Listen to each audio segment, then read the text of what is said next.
Hey folks, Jordan with Status Coup with some breaking news from the car. Yes, I am pulled over. I was pretty solidly into my drive to Cleveland, where Status Coup will be covering the Nina Turner election and race between her and Shontel Brown.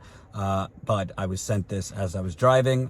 The breaking news that President Biden has stepped in to endorse Shontel Brown over Nina Turner. On one end, this is not shocking that Biden would endorse the corporate hack, but I think it spells possibly trouble for Brown's campaign, if I'm keeping it real.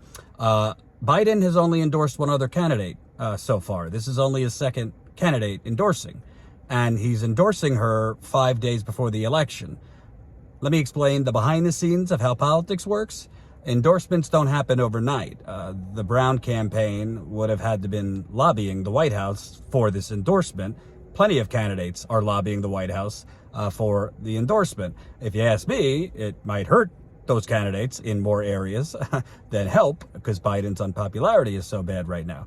But there's a reason, if you've noticed, there hasn't been a lot of polling in this race. Shontel Brown's campaign has not even released the internal polls, because each campaign has internal polling. Well, usually campaigns don't release their internal polling if it's not good.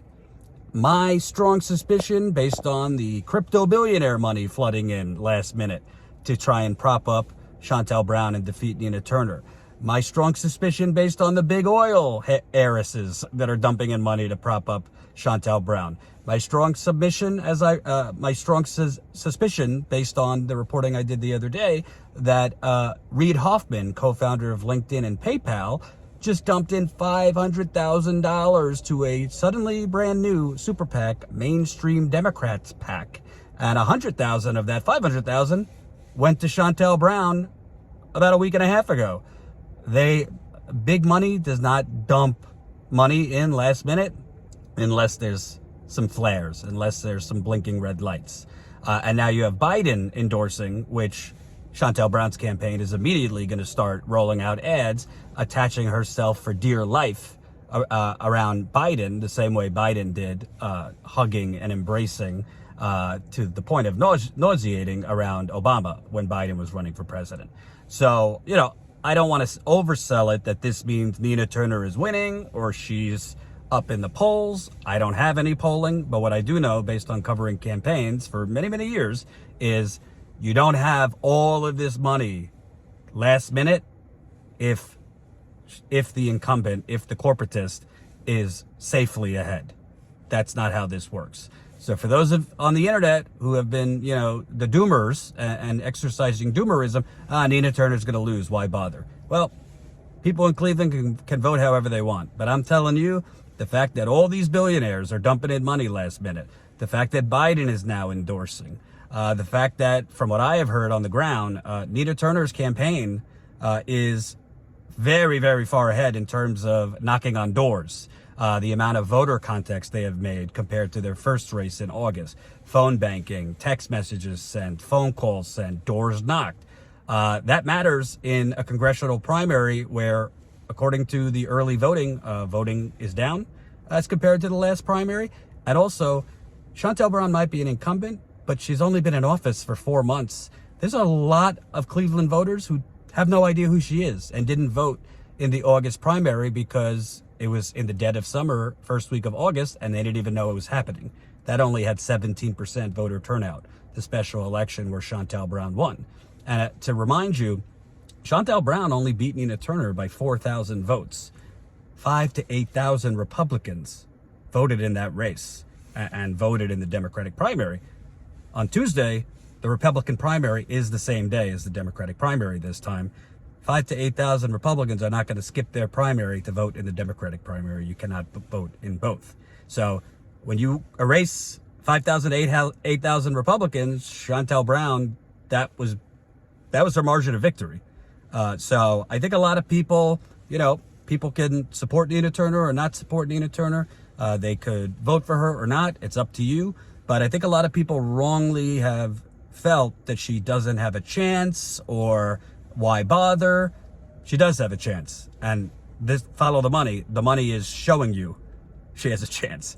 I'm telling you, Biden would not be coming in last minute if polls were showing Shontel Brown as a short thing or she's safely ahead. No way.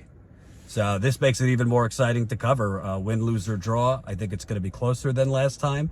I don't know. I know Nina Turner's campaign has not fundraised as much as they did last summer. I don't know if they have strong internal polling, but what I do know is campaigns release their polling when they have good news to show. Campaigns release their polling when they have good news to show. The other important element that's different this time, the district is 30% different this time.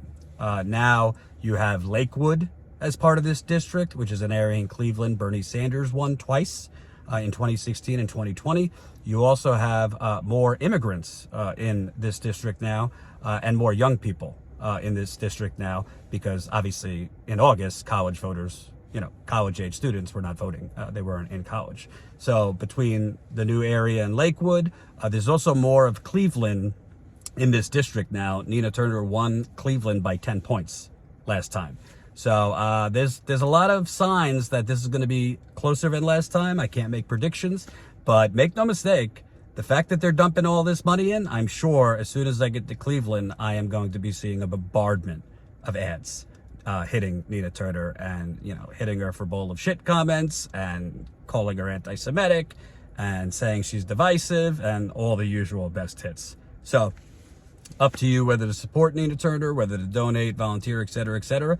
But I could tell you, based on Biden's endorsement and all of its money flowing in, I think this is going to be a close one. And since we're going to be on the ground, consider signing up as a Status Coup member. StatusCoup.com/join. You can become a member for as low as $5 to $10 a month. We need your help to continue growing. Support on the ground reporting. We don't just sit in the studio. We're out there. We've been covering the Amazon labor movement. We've been covering Stephen Donziger. We've been covering Flint for years. And now, of course, campaigns. We were on the ground for Nina Turner's loss in August. We were on the ground covering India Walton's election. And now we're back in Cleveland. And it's a long drive, 7 hours. So become a member at a pity for my back. I'm 2 back surgeries and hopefully not a third. So sign up, StatusCoup.com/join.